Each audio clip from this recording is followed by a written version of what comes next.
So yun mga kasaksid, at dito naman po tayo sa NK 5017 and S6003. Opo, gawa ng NK sir, no? Or Syngenta sir. Syngenta. So yun, nandito po si sir, ano pangalan? Sir Rizal Patricio po from Syngenta, Philippines. Rizal. Rizal. Patricio. Yes, okay, from Syngenta, Philippines. So ito po, explain po ni sir kung ano po yung kagandahan ng NK paggagamitin po sa ating mga pananim, or kung ito po yung itatanim, mga kasaksid. Pwede po kayo makapili at explain niya kung ano yung pinagkaibahan nito sa ibang mga variety. Ano po ba yung pinagkaiba nitong NK, sir? So ito yung NK 5017 natin, ano? Ang isa sa tagline natin ng all season bida sa sarap, ano. So kaya tinawag na all season bida sa sarap kasi nga yung eating quality ng kanyang bigas masarap pagka ito ay sinaing na natin. Ang pagkakaiba niya sa ibang variety, kasi yung ibang variety pagka sinabing masarap yung bigas, medyo may kahinaang umani yung mga yan. Pero ito nga si NK 5017 natin, masarap na yung bigas niya, at the same time, malakas pa yung ani niya. Ang kanyang potential na ani is 10 to 12 metric tons o 200 to 240 kaban per hectare. Per hectare, sir. And ito, pwede nating itanim siya in wet season and during dry season. Oo. Kahit sa mga partially irrigated, saka sa mga fully irrigated. Sa mga fully irrigated. And additional pa na kinukan namin, hina-highlights, kami sa Syngenta, once na i-unveil natin yung product natin, may technical support na pupunta from sowing to harvesting. Nandito kami na sumusuporta sa inyo. Okay. When it comes, sir, sa pag-aabono, sir, meron po ba kayong recommendation na pag-aabono pag sa mga farmers po? Yun, tabutin na tanong mo. So, ito naman yung hybrid ni Syngenta, hindi siya yung mahirap alagaan o matakaw sa ano. Ang nire-recommenda lang natin dito pagka dry season is 10 to 12 kaban per hectare. So, nandyan naman sa protocol na pinamimigay natin yun, o kaya pag bumili tayo ng packaging ng hybrid rice natin, nandun sa packaging mismo, naka-imprenta.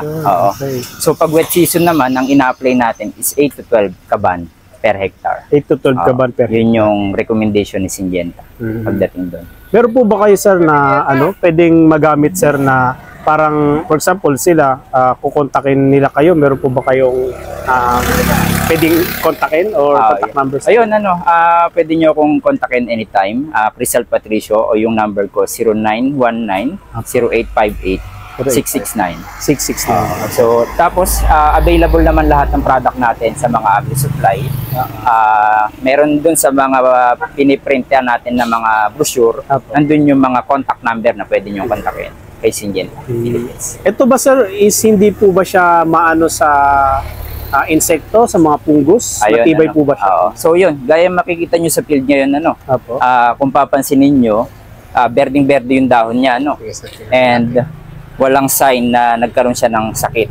So etong mga breed ni Syngenta, may intermediate resistant na siya pagdating sa mga sakit. Matibay sa BLB, BLS at yung Rice Plus. Ito yung 5007. 5007. So yun, sir, ito may mga farmers tayo nun. Ipapaliwanag din ng mga kasama ko si Sir Grendel, si Sir Jordan Mariano, yung dalawa nating variety, pwede nating ituloy yung parts. Ito sa pinagkaibahan, sir, ng S6003, sir? Ang S6003, sir, ay ito yung early maturing varieties natin. 1,105 days lamang siya. Ang kaya niyang anihin, 10 to 12 metric tons per hectare. And then yun, ang 5017 naman po, yung 115 to 118 days. Ang kagandahan naman nito, masarap at malambot ang kanyang kanin at bigas. And then, kung ang tagline ng NK5017, all season bida, ito naman po yung bida naman sa tagulan, yung S600. Kahit tagulan, itong darating na tagulan, sir, pwede siya, no? Pagka sinabi po kasing bida sa tagulan, pag pwede na po siya sa tagulan, mas lalo pang magiging maganda sa tag-araw. Ang kagandahan nito, matibay siya sa ang kanyang puno, 105 cm lang, hindi siya ganong kataasan. Yun po yung pagkakaiba naman nito. Hindi po ba siya, sir, kumbaga, yung iba po kasi, di ba, pag malapit na anihin, dumadapa, hindi naman. Hindi po, kasi itong S6003, hindi po siya gaanong malaki. Matibay ang puno niya at katamtaman lang kasi ang taas. Yun po yung kagandahan nito. Kaya, pwede siyang pang tag-ulan. Kaya po bida. So, So ito po ba sir is available na sa buong Pilipinas sir? Okay sir, apo, available na po yan sa mga tindahan sa mga agri-supply kung dito sa Nueva Ecija, kay Padero Agri-Supply dito sa Muñoz, at sa mga suking tindahan po natin, available na po. So ano naman masasabi niyo sir sa mga farmers na gagamit po nitong NK-S6003 at NK507? Ang aming mga produkto na NK5017 at saka S6003, talagang subok na ito. All around the Philippines po, sa lahat po ng mga magsasaka, subok naman po nila. Talagang makikita nyo, talagang dekalidad. Ang Syngenta po kasi ay patuloy yung mga pagsaliksik ng mga makabagong teknolohiya upang sa ganun, mabigyan namin ng magandang ani at kita ang mga farmers natin. Kaya kapag sinabing NK, okay na okay yung mga binhi namin. Kasi subok po yan. Yun po. Okay, sige sir. Maraming salamat po sir. Okay, so salamat sir po sa Agri TV. Okay. Sige sir, So, salamat thank you din rin, po. sir, sa mga Agri-TV, sana mapanood nyo ang video na to. At makilala nyo pa yung hybrid ni Syngenta. Para makilala nyo, dapat subukan nyo sa inyong mga palay. Okay, Salamat po. Salamat Thank you. po. So yun mga kasaksid, dito naman po tayo ulit sa susunod naman po na variety na ating tatanungin. Ano pong company po ito sir? Ito ay Bioseed po, Bioseed Research Philippines. Apo. Ito po yung company po namin. Okay, ano pong pangalan po ulit niya sir? Ako po si Joel Bagamaspad, isang technical lead dito sa Cagayan Valley at saka sa Central Luzon. Central Luzon. So itong variety natin sir, ano po ba yung mga variety na available kay BioRice? Kay Bioseed Research Philippines po, mayroon po tayong tatlong variety po. Ang una po ay si BioRice 453, yung all-season hybrid po natin. Pangalawa po ay si BioRice Sarap. Ito po ay yung pangkain po talaga. Sa pangalan pa lang, masarap na pangkain. At ito po, yung bago po ay si BioRice Bonus po. Ito po yung bagong release po ng ating InCity na mayroon sa NSEC registered na 742H. Ito po ay umaani po siya ng 7 hanggang 11.5 tonelada kada ektarya. Kada hektarya. Ang kagandahan po nito sir, ito po ay paaga po siya, 105 days to 110 days lang po. Okay. Asa pa rin po, ang kagandahan rin po nito, yung klase ng binhi po ay mayroon siyang bold and long grains. Yan po si BioRice Bonus. Pwede po ba siya sir sa tag-ulan tsaka sa dry season po? So ang kagandahan po nito sir, akmang-akma po siya sa tag-ulan kasi po ito ay resistant sa blast, sa leaf blight at saka sa leaf sheet na sakit po. Ay, okay. Leaf sheet blight. So yun po si BioRice Bonus. Pang tag-ulan po siya talaga. Hindi niyo po siya ma-recommend sa Tag-araw po. Tag-araw. Sa ngayon po, as makikita po natin, ngayon dito sa Santo Domingo, tag-araw po ngayon, pwede pa rin po siya. Pwede pa rin. So ang kagandahan po talaga po siya ay paaga po siya, yung BioRice Bonus po. Meron po ba siya sir na recommendation ng abono na pwedeng gamitin? So ang recommendation po ng abono natin ay gumagamit lang po kami dito ng 4 na triple 14, tatlong 1620, dalawang urea at saka isang potas. Total of 11 bags per hectare lang po. Maaari rin po yung gamitin po yung binibigay ng ating Department of Agriculture na based on sa soil analysis para po mas kumbine sa lupa nyo at hindi po masira ang ating sakahan. May i-recommend po ba kayo sir na timing ng paglalagay ng abono mula first application to the last? So yung ating BioRice Bonus po, yung ginagamit po natin at sa basal po o yung bago maglipat tanim at 18 days, yun po yung triple 14. Yun po yung ginagamit namin. Yung pangalawa po, dun sa 15 to 20 days, ang nilalagay po namin ay 3 bag na 16-20-0 at saka kalahating urea. Yun lang po sa first stop dressing. And then yung last application po natin, yung urea po natin na 1.5 bag plus isang 0060 po. Para po mabantayan po natin yung paglalaman ng ating pagbubuntis at paglalaman ng ating palayan po. Ulit sir, sa first application sir, yun yung basal sir, ilang days yung ano ulit sir? 0 days po o kaya 0 days, bago po, maglipat tanim? Bago maglipat tanim po.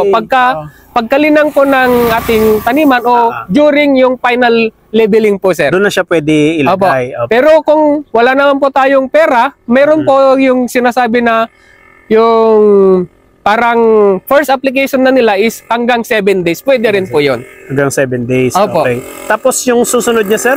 Ang susunod ay 15 to 20 days na. 15 to 20. Ilang bag naman po, sir? Yung last is 25 to 30 days. Okay. 15 to 20. Okay. Then 30 to 35 days. Yung ano yung nilagay niyo po ulit na abono doon, sir, sa 15 to 20? 15 to 20 days, sir, ay 1620 na 3 bag at saka kalahating urea lang po, sir. Kalahating urea. Tapos yung sa last, sir? Last application na 30 to 35 days, 1.5 na urea at saka isang bag na 0060. 0060. Tarang ilang total lahat siya, sir, sa A total of 11 bags per hectare. Per hectare. Na Pero mayroon pong capacity na umani ng 7 hanggang 11.5 na tonelada kada hektarya po, sir. Ayun. Ito po, sir, no, si rice bonus naman po yun, sir. Yes no? po. Ano naman, sir, yung pinagkaibahan niya sa ano, sir? Ulit sa ibang mga variety po ni nakatulad ng Zarap po ba yan? Si Biorice Sarap po, yun po talaga yung magandang pangkain. Malambot po siya. Malambot. Sa pangalan, kaya po pinangalan ng Sarap kasi masarap pangkain. Masarap Ang kaibahan po ni Bonus po ay all season din po siya kasi yung resistance sa mga diseases. Sa mga sakit. diseases. Sa mga sakit. Opo. So yun, maraming salamat, sir, sa pag-explain sa amin ng ano, sir. Okay, so ito mo mga kasaksid yung Biorice bonus. Ayan. Bago, available na po bumunta, sir, sa market? Available po sa market po, sir. Meron po ba sila, sir, na pwedeng tawagan or i-text para umorder ng... So mayroon po yung hotline ng Bioseed po, mayroon po din dun sa website po natin. Makikita po natin yung Biorice bonus po. Number ko po ay 0917-6390-396. 0917-6390-396. Yes po. Yun. Mga kasaksid, pwede niyo pong tawagan si sir pag may katanungan po kayo at gusto niyo ring umorder po ng kanilang mga variety, mga kasaksid. So yun, ito po yung bagong labas nila, ang Biorice bonus. Ayan, kung mapapansin niyo po. Ilang days na to, sir? This is almost 105 days na, sir. Ay, anihin na, sir. Anihin na po talaga, sir. Pero may green pa rin yung dahon, sir, no? Yun yung, ibig sabihin po yan, healthy po yung palay natin. Wala po siyang dumapong sakit. Walang dumapong sakit. Opo. So, yun. Sige, sir. Maraming salamat po, sir, sa pagano sa amin. Thank you din, sir. So, yun, mga kasaksid. At nandito naman po ulit tayo. Ako kung natatandaan nyo si sir na interview natin sa Calasiao, Pangasinan, sa TH82. Ngayon naman po, meron naman pong farmer na gumamit po ng TH82 at ginamit po niya ito sa kanyang taniman na ang ginawa niya po is sabog tanim. Okay, sa from Manawag naman po siya, no, Pangasinan. Ito po si Sir, ano pangalan niya? Larry Manhipon. Tapos si Sir Larry Manhipon. Ilang taon na kayo, sir, nagpapalay, sir? Sa dry seeding, sa direct seeding, bali 2015 ako nag-umpisa direct seeding. 2015. Pero sa pagpapalay, mula pang bata ko lang. Wala pang bata pa. Nung nagamit nyo ba, sir, si TH82, ano yung mga naging advantage, ano yung mga nakita nyong, ano, sir, kagandahan dito? Ang kagandahan ng TH dito, matibay yan kahit na kasi doon sa amin, na rainfed area kami, mataas na lugar.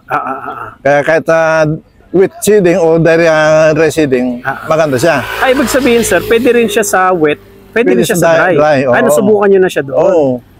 Pareho rin naman. Pareho lang, pareho lang. Okay. Dito, sir, sa kasi nabanggit nyo po kanina, sir, tama po ba yung hybrid ginawa nyong direct seeding, sir? Direct seeding, talagang mula noong 2015, sinubukan ko ang direct seeding, mas malaki pang ani ko kaysa sa lipat tanim, transplanting, mas maganda pa. Paano yung ginawa niyong process nun, sir? Basta ako, yung per hectare ko dyan, ilang kilo pala? 18 kilos pagka wet seeding, pagka dry seeding, 15 kilos. Kasi yung 15 kilos, natatakpan yun eh. Pag after mo nagsabog, paparutor mo ulit yan para matakpan. Then, padaanan ng kuliglig yan para ma-compress yung lupa. Okay. Ibig sabihin dito, sir, ilang abono ang ginamit nyo sa isang hektare nung nagsabog tanim kayo ng ano? Bali, nung una, 8 kilos, 8 bags. First application nyo, sir, ano po yung... First application ko yan, 1 bag 2100. 2100. 1 bag 1620. 1620. Dalawa. Ilang days yun, sir? 10 days. 10 days. Mula sa pagtubo.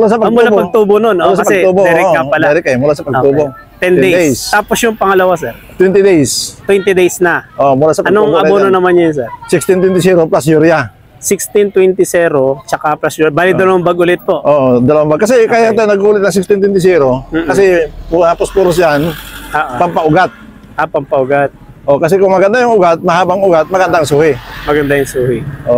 Okay. Ayan. So, yun yung pangalawa, sir, no? Pangalawa, So, sa pangatlo nyo, sir? Pangatlo, triple 14, saka 2500. Triple 14 chapter. Dalawa po ulit. Dalawa ulit. So, 6 na bag na po. 6 na. Ilang days yun, sir? Yung third 10 days interval. Okay. So, 30 days na niya. 30 days. Okay. So, Kaya itong THC dito kasi, 114 days to eh. 114 days. Mula direct. Mula sa direct seed to seed yan eh. Seed to seed. Kaya, ngayon, yung 114 days, bawasan natin na, i-release natin yung 60 days. Kaya, 44 days, 44 to 45 days. Doon kayo nagsunod na pang-apat. Top dressing na yun. Top dress, pang-apat na application. Na yun, Anong bag naman yun, sir? Dalawang 17-0-17. Okay. Pero kung walang available na 0060 kasi isang bag na 0060 yan, saka isang bag na 2100. Yun yung ginamit niyo po doon. Parang bali 8 na, sir, no? 8 bag. Minsan, yun po ba yung last niya o meron pa po kayong ilalagay doon? Kung medyo nagkalangan, naghabol pa rin ako ng 2100. Dalawang bag o isa lang? Dalawang bag. Ay, dalawang bag na 2100. Kasi ayoko yung medyo malago yung palay habang lalabas ng uhay kasi medyo tulyapis yan. Kaya mas maganda yung medyo light medyo green. Light. Okay. So, nung nyo, sir, nung inanin nyo siya, sir, ilan yung inanin nyo doon, sir, sa sabutan? 68 sa kalating hektarya po na ginamitan. 68. Ibig sabihin doon, sir, sa kalating hektarya na inano nyo, ilang kaban yung nagamit nyo doon, sir? Na abono? Bali, 8. 8 na bag. 8 bags. Abono. Okay, sa kalahati. So, tapos kung sa isang hektarya, sir, may pulyar ako dyan. Nagpupulyar ako ng 4038. Yung 4048. 4048. Pulyar. So, bari tumutotal kayo, sir, sa isang hektarya nang sabihin natin nasa 116 na bag. 16 na bag kung isang hektarya na abono. Hindi. Pero parang 6 sa isang sa 6,000 di ba? Almost 16 bags. 16 bags. So mga ganun, sir, no? Pero umani kayo dun, sir, ng 60 plus. 60. Kasi dun sa amin, pagka sa 1 hectare, naka 100 bags ka, masaya ka na. Kasi rented kami. Kasi rented eh. Pero nabuhay, sir, yung ano. Buhay. Nasubukan ko itong THC dito, nung 2022 na, yung 2021, drought. Ay, drought. 1 month ng drought yan. Mga katabi ko doon na inbreed, pwede mo nang sunugin. Sa sobrang tuyo na. Tuyo na. Pero ito, sir, buhay. Buhay na ba? July to August. Grabe, naanihan nyo pa nun ng Naanihan pa yun. Naanihan pa. Sige, sir, maraming salamat. Maganda ka ako itong THC dito. Pero sa eating quality niya naman, sir, maganda, katantaman na yan, katantaman din ang sarap, yung sarap po siya. Ang amylose. Ilan yung amylose ito? 20, ano? 20. Masarap yung bigas niya. Ito siya, talagang aprobado ng expert pagdating sa sabog natin. Kung mapapansin nila sa ibang hybrid variety ng pakete, sir, siya lamang po yung may ganitong logo, sir, na talagang dire-recommend na ng expert pagsasabog. Pero lahat ng hybrid nila, sinubukan ko sa direct, kahit yung US88. Nasubukan nyo din. Parehas lang din. Parehas lang din. Kaso lang, ang US88 saka Quadro Alas, tubigan. Tubigan. Ay, yung kaibahan naman, sir. Mas gusto niya yung babad sa tubig. Yung Quadro Alas tsaka Quadro Alas saka US88. Itong THC dito, alternate wet and dry. Na pwedeng sabog tanim pa, sir. Kaya sabi ko, hindi siya gaano nakatanggap to dahil babad sa tubig. Sige. Ayaw niya ng babad sa tubig ang THC dito. Mas gusto niya yung minsan na tutuyo. Sige, sir, maraming salamat, sir. Sana po, sir. Sa susunod kayo ma-interview naman natin. So yun, mga kasaksid, at andito naman po tayo sa isang company naman po. Anong company po ulit? Green and Grow Technology. Green and Grow Technology. At ang variety po nila, ilan po yung variety nila dito, sir? Isa lang po. Si Hybar S26. Yes po. Okay, so si Hybar S26, sir, ano na po ba siya? Matagal na po ba siya, sir? Actually po, matagal na po siyang na-demo. Then na-register po siya. Karoon po ng NSEC registration po noong 2021. So bagong-bagong variety pa lang po. Against the light siya. Sige, sir. Ano pong pangalan ulit nila, sir? Ako po si Daryl Madayag, Area Sales Manager po ng Green and Grow Technology. Okay. At ang area ko po ay Region 1 to 4. Region 1 to 4. Okay. So ito po ba sir, si Hybar sir, ilan po yung expect niya na anihin sa isang hektarya? Sa Hybar S26 po, may potential pong ani na 180 to 240 kabans. Depende po sa pag-aalaga po. Depende pa sa mga farmers. Ilang tons po siya sir? Umaabot po siya ng 8 to 14 metric tons. 8 to 14 metric tons. May recommendation po ba kayo sir na paglalagay nila ng abono, paggagamit? Actually po sa pag-apply po ng application, depende po yan kung ano po yung soil analysis po ng ating lupa at alam po natin kung ano po yung mga angkop na fertilizer po. Nang sa ganun nga po ay mas lalo po nating mapaganda po yung ani. So sa recommendation naman po, ang may re-recommend lang po namin sa timing po ng application, so split application lang po sa fertilizer. Yun po yung may re-recommend po. Paano split application? So pwede po natin siyang i-split hanggang 30 days after transplanting. So, pwede po tayong gumamit ng 4 na application po. 4 na application? Opo. Ilang days, sir, sa first application, sir? Actually po, sa Hybar S26 po, pwede po tayo mag-first application po ng 7 days after transplant, then 15 days po, then 25 days, then 30 to 35 days po. After transplant po yun. Sa first application, sir, anong abono po yung pwede nilang pwede po nating abonohan ng urea, nitrogen, then phosphorus po. Yung po yung pwede po natin i-apply na magagamit po ng palay na pampasuwi, pampalaki po ng palay. Nitrogen yung 6000 sir. Kwan po, 4600. 4600 pala. Po. Then sa last application po natin, pwede po tayong gumamit ng potassium. So 0060 naman po. Then follow up po natin ng foliar liquid. Ibig sabihin sir, sa first application, 'di ba, 4600 isang bag, sir? Depende po sir sa mga gamit po ng gamit ng farmer. Opo. Kasi ang recommendation po namin, company recommendation, 2 bag po ng urea, then 3 bag po ng 3-4-14 sa first application po.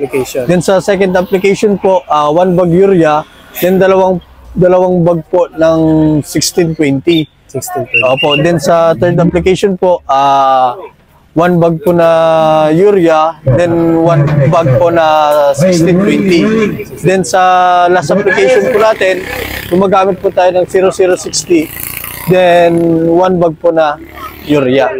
Opo. Sige, sir. So yun sir, maraming salamat sir. Kung may pwede ba silang tawagan sir? Kung nais nyo pong magtanim o makasubok po ng aming variety, pwede po kayong tumawag sa amin. Iiwan ko po yung aking numero, 0917-700-1373. 1373. Pag may mga katanungan po sir. Pag may mga katanungan po kayo, huwag po kayo mayang magtanong. Sir, maraming salamat sir. Maraming salamat po. Ito naman yung pala nila mga lahat. Unang-una po, nagpapasalamat ako sa Department of Agriculture dahil tapos sa ginawa po o Ayan mga kasaksid, at naandito naman po tayo sa company naman po ng Corteva. Ayan, Corteva is dalawa sir ang variety sir, no? Yes sir, may dalawa tayong variety, PHB 85 saka PHB 87. Apo. Ulit sir, anong pangalan po nila sir? Allen Tobias po. Allen Tobias. Si Sir Allen siya pong mag-explain po sa atin dito sa dalawang variety po na ito. Anong pinagkaiba sir ng PHB 85 tsaka sa PHB 87? So, ang pagkakaiba po niya, meron kasi itong meron silang 3 katangian. Apo. Unang katangian nito, yung PHB 85 natin, mas mababa yung amylose content niya. Ano pong ibig sabihin? Ibig sabihin po ng amylose content, yun po yung sarap, yung bango, saka yung lambot nung yung bigas pagka po sinaing na natin. So siya po, si PHB 85, meron lang po siyang 16% na amylose content. Okay. Ibig sabihin masarap siya sir na pagkain. Okay. Kaya po, ang tagline natin dyan, mas masarap na buhay. Okay. Pero yung niya sir, maturity date niya, ilan po ba sir? So ang maturity date lang po natin, medyo paaga din po ng konti dahil 110 to 115 days lang po. 110 to 115 days. Pwede po ba siya sir sa wet and dry? Yun po ang kagandahan po sa atin. Yung komo ang taas lang kasi niya is 109 cm. So halos tumaas lang ng konti sa 1 metro. Pwede po sa tag-ulan, pwede sa tag-araw. Pwede rin po siya sa upland. Pwede rin po sa upland. Sa upland, pwede rin po. So, ito rin, pare sir, si PH87. Yes po, sir. Ito naman po si PHB 87. Ang maturity lang din yan. 100, ganun din, 110 to 115 110 to 115 days. Days, opo. So, ang kagandahan naman dito, ang kaibahan naman niya dito sa PHB 85, ang grain niya, long grain and bold. Medyo mabintog yung butil niya. Samantalang si 85 naman, extra long grain, mas mahaba siya. Extra long grain. Sa ibang mga hybrid dito na long grain. Yun yung kaibahan niya. Dito sir, ilan po yung possible na pwedeng anihin nila sa isang hektarya? So yun, ang maximum potential yield natin dyan is 13 metric tons. 13. O parang umaabot na tayo ng 260 kaban. 200, yung 50 kilos. Yung 50 kilos. Yun naman sir, is pag nagaya po ba yung recommendation na pag-aabono? Siyempre po, nakadepende rin po yan sa mga panahon natin, sa lupa. Marami tayo kasing sinasaalang-alang eh. So, pero yung mga perfect condition niya, maaabot natin yung 13 metric tons. 13 metric tons. Okay. So, yun po. So, parehas naman sila. Ganon din siya. Ganon din yung kabila. 13 metric tons. Ang kaibahan lang po niya, ito, mas masarap yung bigas, yung 85. Samantalang ito, halos parang karaniwang bigas na hindi siya yung ganong kabango, hindi siya yung ganong kaano. Pero mataas din umani. Apo. May recommendation ba kayo sir sa paggamit ng abono sir? Sa recommendation sir ng abono, nakalagay sir sa ano yun sa may brochure dun. Pagka bumili kayo ng isang bag nung binhin natin, nakalagay na rin doon kung paano yung pagpapaabono, kung magpapaupo pa ba. Ayun, yung mga recommendation nakalagay naman doon. Kaya hindi tayo mali. Pati sir sa sa distancing ng pagtatanim. Sa distance nandun din 'yon, nakalagay din doon.